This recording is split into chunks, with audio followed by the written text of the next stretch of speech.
Welcome to the assembly instructions video of this ride on toy manufactured by Panda Baby Products. The box of this rider includes the main body, a steering wheel and a backrest. First, open the cell cap on the steering and insert 2 AA batteries in the slots present.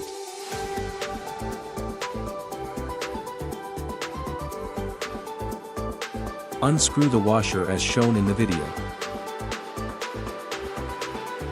Place the steering wheel as shown and then tighten the screw.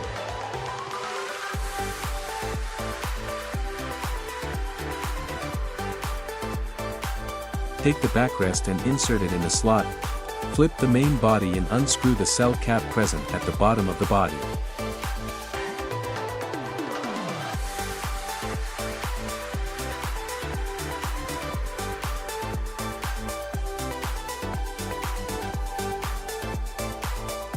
Now this Beetle rider is ready for your little one to ride.